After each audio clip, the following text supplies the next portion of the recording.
Assalamualaikum warahmatullahi wabarakatuh. Saya Vivin Trimaya Diana, calon guru penggerak Angkatan 7, SMP Negeri 1 Kapongan, Kabupaten Situbondo. Pada kesempatan kali ini, izinkan saya memaparkan koneksi antar materi modul 1.1 dengan modul 1.2. Koneksi antar materi ini saya sajikan dengan model refleksi 4P, peristiwa, perasaan, pembelajaran, dan penerapan. Setelah saya mempelajari dari modul 1.1 hingga modul 1.2, berikut adalah hal yang menjadi pembelajaran bagi saya. Dimulai dari peristiwa. Momen yang paling penting dan mencerahkan saya diantaranya 1. Mempelajari modul 1.1 Filosofi Pemikiran Ki Hajar Dewantara sebagai acuan bagi seorang pendidik, dan modul 1.2 Nilai dan Peran Guru Penggerak. 2. Memahami filosofi pemikiran Ki Hajar Dewantara, di mana seorang guru bertindak sebagai among yang bertugas menuntun murid, dan pernyataan Ki Hajar Dewantara tentang menghamba kepada murid. 3. Menganalisis masing-masing nilai dan peran guru penggerak yang berkaitan dengan filosofi Ki Hajar Dewantara. Momen yang paling menantang bagi saya adalah yang pertama, melakukan aksi nyata atau penerapan dari filosofi pemikiran Ki Hajar Dewantara. Yang kedua, saya berusaha mengerjakan dan menyelesaikan tugas dengan segala kendala dan batas waktu. Dalam ruang kolaborasi, saya dengan rekan guru penggerak kenali nilai-nilai dan peran guru penggerak yang ada pada diri masing-masing. Dalam sesi diskusi, banyak sekali pembelajaran dan pemahaman baru dari sesama rekan mengenai nilai dan peran guru penggerak yang belum ada pada diri saya. Kaitan modul 1.1 dengan modul 1.2 yang saya pahami adalah pada modul 1.1, Filosofi Pemikiran Ki Hajar Dewantara mengenai pendidikan yang menghamba pada anak, di mana pendidikan haruslah berorientasi pada siswa untuk tumbuh kembangnya sesuai dengan minat dan bakat anak.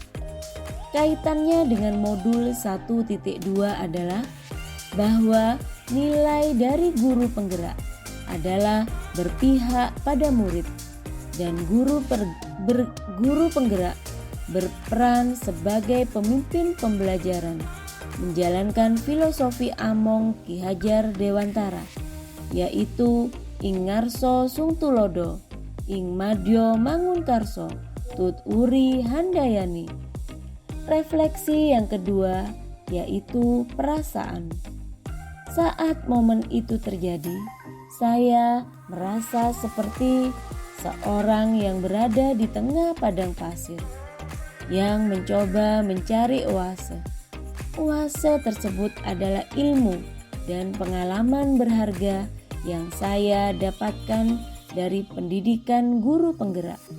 Mengikuti pendidikan guru penggerak merupakan wadah dan kesempatan saya sebagai seorang pendidik untuk belajar, mengisi, dan memperbaiki apa yang kurang dari diri saya dan mengimplementasikan ke dalam kegiatan pembelajaran.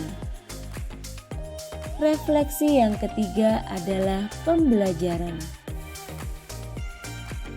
Sebelum momen tersebut terjadi, saya berpikir bahwa 1. Saya merupakan seorang guru biasa yang berorientasi bahwa pembelajaran yang baik adalah murid yang duduk, diam, mendengarkan, dan guru sebagai pusat pembelajaran. Yang kedua, saya selalu mengutamakan penilaian ranah kognitif karena materi yang diberikan harus selesai dengan target dan nilai harus memenuhi KKM. Yang ketiga, saya tidak pernah merefleksi apa yang sudah saya kerjakan. Dan yang keempat, saya jarang sekali berkolaborasi dengan teman sejawat. Sekarang saya berpikir bahwa saya harus mampu menjadi pemimpin pembelajaran yang berpihak pada murid dengan selalu berinovasi agar pembelajaran menjadi lebih menyenangkan dan bermakna, mewujudkan kepemimpinan murid, menjadi coach bagi guru lain, mendorong kolaborasi, dan menggerakkan komunitas praktisi. Refleksi yang keempat adalah penerapan. Rencana pengembangan diri yang akan saya lakukan mulai dari yang pertama, berpihak pada murid. Sebagai seorang pendidik, saya harus memiliki sikap among atau menuntun peserta didik dalam mencapai keselamatan dan kebahagiaan setinggi-tingginya sesuai dengan kodratnya. Yang kedua, lebih inovatif. Dalam hal ini, saya menciptakan hal-hal baru dan berani berkarya dalam dunia pendidikan untuk menciptakan pembelajaran yang bermakna. Yang ketiga, reflektif. Berpikir terbuka dan bertanya pada diri sendiri untuk melakukan perbaikan diri. Dan yang keempat, mandiri.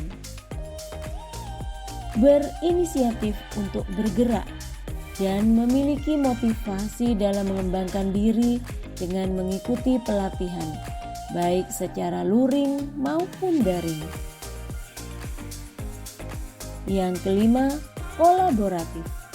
Bekerja sama dalam komunitas praktisi dengan selalu bekerja sama dengan pemangku kepentingan.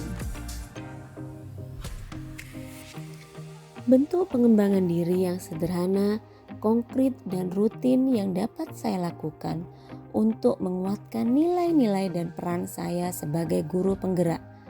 Saya akan memperkuat nilai-nilai yang sudah ada pada diri saya melalui kegiatan-kegiatan, baik di lingkungan sekolah maupun di luar sekolah. Saya akan selalu bergerak untuk mengutamakan kepentingan peserta didik, memberdayakan diri, dan memanfaatkan kekuatan yang ada untuk mewujudkan profil pelajar Pancasila. Hal-hal yang dapat saya lakukan diantaranya yang pertama, keberpihakan kepada murid di dalam proses pembelajaran di kelas, melaksanakan pengembangan diri secara mandiri, melakukan kegiatan refleksi dengan memanfaatkan pengalaman-pengalaman sebagai pembelajaran untuk melakukan perbaikan, berkolaborasi dengan semua pihak mengenai pentingnya keberpihakan kepada peserta didik, dan yang terakhir, selalu berinovasi dan meningkatkan kreativitas diri untuk menciptakan hal-hal yang baru dalam dunia pendidikan. Demikianlah yang dapat saya paparkan dalam koneksi antar materi modul 1.2. Semoga bermanfaat. Terima kasih. Wassalamualaikum warahmatullahi wabarakatuh. Salam guru penggerak.